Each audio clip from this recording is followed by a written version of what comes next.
বাংলা বললেই বিদেশি তকমা। অসমের মুখ্যমন্ত্রীর নয়া নিদানে ফের বিতর্ক। এক স্যান্ডেলে নিজের বক্তব্যে সাফাই দিয়েছেন তিনি। অনুপ্রবেশ রুখতেই ব্যবস্থা দাবি করেছেন হিমন্ত বিশ্ব শর্মা।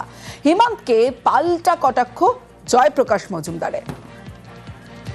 বাংলা বললে বিদেশি তকমা, অসমের মুখ্যমন্ত্রীর নয়া নিদানে বিতর্ক। এক স্যান্ডেলে নিজের বক্তব্যে সাফাই, অনুপ্রবেশ রুখতে ব্যবস্থা দাবি হিমন্ত বিশ্ব শর্মার। হিমন্তকে পাল্টা কটাক্ষ করেছেন জয়প্রকাশ মজুমদার।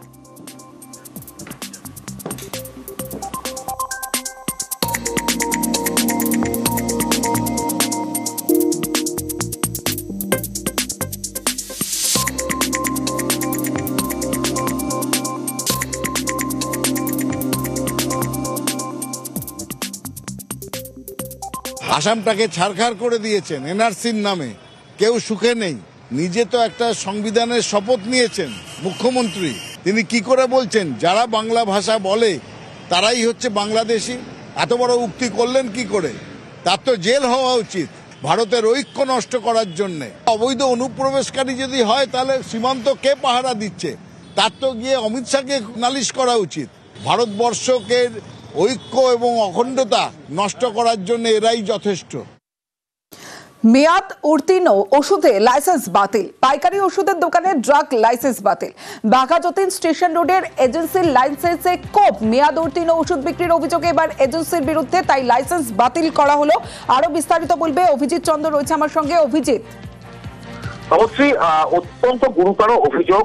এই যে শিবম মেডিকেল এজেন্সি, এটি একটি পাইকারি দোকান, ওষুধের পাইকারি দোকান, এবং এখানে যথেচ্ছ হারে নার্কোটিক ড্রাগস সেগুলো বিক্রি করা হতো। এবং হিমাচল প্রদেশের সোলানের একটি কোম্পানি, তারা এটা রাজ্য ড্রাগ কন্ট্রোলের কাছে অভিযোগ করেছিল যে এই ধরনের ড্রাগস তাদেরকে না জানিয়ে যেভাবে নেওয়া হচ্ছে, কোন রকম স্টক মেনটেন করা হচ্ছে না, এবং বারবার করে তাদেরকে সব জানানো হলেও এই শিবম ড্রাগ এজেন্সি তারা যথেচ্ছভাবে এই এনডিপিসি ড্রাগ তারা বিক্রি করছে, অর্থাৎ narcotic drug and psychopathic drug, সেগুলো তারা যথেচ্ছভাবে ব্যবহার করছে।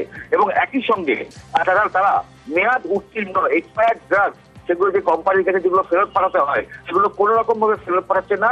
বিভিন্ন সময় তারা অনৈতিক কাজ করে যাচ্ছে, এবং রাজ্য ড্রাগ কন্ট্রোল তারা তাদের তদন্ত যেমন ভাবে চালায় তেমন ভাবেই এই কোম্পানিকে তারা তাদের সুযোগ দিয়েছিল, ফোকাস করেছিল। গত মাসে মে মাসে তারা ফোকাস করেছিল, কিন্তু তাদের জবাব সন্তোষজনক দেয়নি। তাদেরকে আসতে বলা হয়েছিল ড্রাগ কন্ট্রোলে, তারা ড্রাগ কন্ট্রোলে আসেনি, এবং এরপরে শেষ পর্যন্ত বাধ্য হয়ে এই যে পাইকারি ওষুধ দিচ্ছে না তাদের আগামী দিনে কোন রকম ভাবে কোনো ওষুধ বিক্রি করার ক্ষমতা নেই এই শিবম মেডিকেল এজেন্সি। বেশ,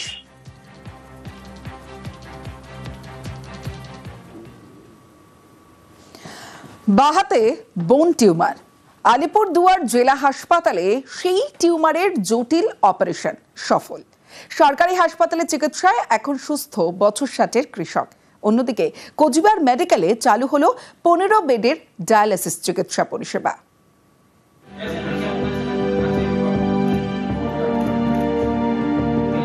আলিপুরদুয়ার জেলা সদর হাসপাতাল। সরকারি এই হাসপাতালেই বোন টিউমারের জটিল অস্ত্রোপচার সফল। আলিপুরদুয়ার শহর লাগোয়া চাপড়ের পাড়। এখানকার বাসিন্দা অমূল্য বর্মন চাষের কাজ করেন। দীর্ঘদিন ধরে তার বাঁ হাতের কবজিতে ব্যথা, কিছুটা ফোলা। স্থানীয় ডাক্তার দেখান অমূল্য। পরীক্ষায় বোন টিউমার ধরা পড়ে। অনেকেই তাকে শিলিগুড়ির নার্সিংহোমে অপারেশনের পরামর্শ দেন। এর জন্য খরচ প্রায় 1.5 লক্ষ টাকা। অত টাকা খরচের ক্ষমতা অমূল্য বর্মনের নেই, তাই 3 মাস আগে আলিপুরদুয়ার হাসপাতালে যান। সেখানেই অপারেশনের সিদ্ধান্ত। পা থেকে হাড় কেটে জোড়া হয় বাঁ হাতে, কেটে ফেলা হয় টিউমার। জটিল অপারেশন। শেষমেশ সুস্থ হয়ে ওঠেন অমূল্য। এই ধরনের রুটিগুলো একটু টাফ ওটি, তো বোন গ্রাফট করতে হয়, পায়ের হাড় কেটে হাতে লাগানো, সেটা আবার সেট করা টাইটানিয়াম প্লেট দিয়ে, জটিল অপারেশন। স্যার, আমাদের জেলা হাসপাতালে সেটা সম্ভব হয়েছে। ডাক্তারবাবু বলে যে তোমার এটা অপারেশন করতে হবে। আচ্ছা, নাম সিরিজে বাবা অপারেশন করবো। তারপরে হাসপাতালে ভর্তি হইলাম, কোনো অসুবিধা নেই। অপারেশন হওয়ার পরে মাস 3 পরে আর কি মোটামুটি ভালো আছি, আমি কল চাপতে পারি। ডাক্তারবাবু আমাকে যা করছে আর কি, মানে এর মতো ধন্যবাদ আর নাই আর কি। কোচবিহার এমজেএন মেডিকেল কলেজ হাসপাতাল। সরকারি এই হাসপাতালে চালু হলো 15 বেডের ডায়ালিসিস চিকিৎসা পরিষেবা। উদ্বোধন করেন উত্তরবঙ্গ উন্নয়ন মন্ত্রী উদয়ন গুহ। 15 বেডের মধ্যে 2টি বেড এইচআইভি রোগীদের জন্য সংরক্ষিত। গভর্নমেন্ট যে সিদ্ধান্ত নিয়েছেন 5-এর জায়গায় 15 ইউনিট এবং অন্য সংস্থাকে দায়িত্ব দিয়েছেন, সঞ্জীবনী যিনি গ্রুপ যারা, তো এবারে কাল থেকে সেটা পুরোদমে 15 bed at a point of time, এবং যদি তারপরে যদি রুগী থাকে সেখানে প্রায় পার ডে 50 পর্যন্ত রুগী ডায়ালিসিস দেওয়া সম্ভব। আমাদের বিশেষ করে আমাদের ভালো হয়েছে, কারণ আমরা কোচবিহারের বাসিন্দা। আমাদের এখানে যখন নষ্ট হয়েছিল তখন আমাদের যেতে হয়েছে দিনে কাজে করতে হয়েছে, এখন সামনাসামনি আমাদের হয়ে খুব ভালো হয়েছে, সব কিছুই আমরা পাচ্ছি। আলিপুরদুয়ার থেকে রাজকুমার কর্মকার এবং কোচবিহার থেকে শুভঙ্কর সাহা, নিউজ 18 বাংলা।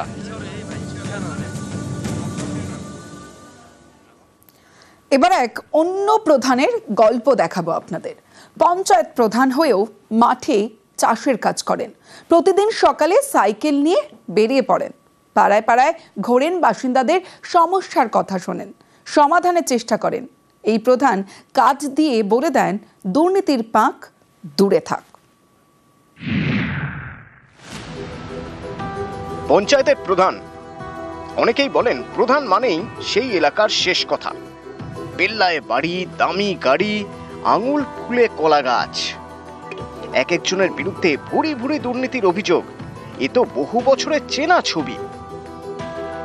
এবার দেখুন অন্য ছবি, শুনুন অন্য প্রধানদের কথা।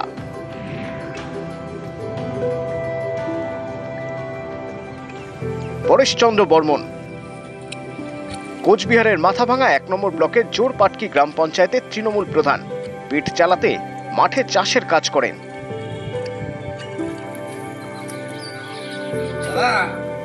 বাড়ি ফিরে সাইকেল নিয়ে বেরিয়ে পড়েন, গ্রামে গ্রামে ঘোরেন, বাসিন্দাদের সঙ্গে কথা বলেন, সমস্যার কথা শোনেন, সমাধানের চেষ্টাও করেন। পঞ্চায়েত অফিসে কাজের বাইরেও ব্যস্ত জীবন, সাদামাটা জীবন। গ্রাম পঞ্চায়েত এরিয়ার কতটুকু? 4-5 কিলোমিটার। অত্যন্ত সাইকেলেই সহজ সরলভাবে মানুষের সাথে যোগাযোগ করা যায়। সেখানে তেল খরচের কোনো ব্যাপার নাই, চাষবাসে সহযোগিতা করি। আর এটা যদি না করি তাহলে তো আর্থিক অসচ্ছলতার মধ্যে পড়ব। দল আমাদের যেটা শিখিয়েছে সেটা হলো সচ্ছলভাবে যাতে আমরা চলাফেরা করতে পারি এবং দুর্নীতির সাথে যাতে যুক্ত না হই। পরেশচন্দ্র বর্মন দুবারের পঞ্চায়েত প্রধান।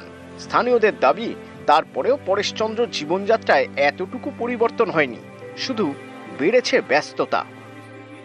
সাইকেলে আসে, প্রত্যেক সপ্তাহে আসে। সমস্যার সমাধান হয়? হ্যাঁ, হচ্ছে তো সমাধান। আপনারা কি তাদের খুশি? হ্যাঁ, খুশি আছি আমরা।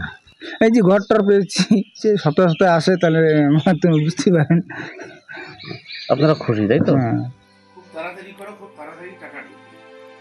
মাথাভাঙা থেকে রাজেশ দাস, নিউজ 18 বাংলা।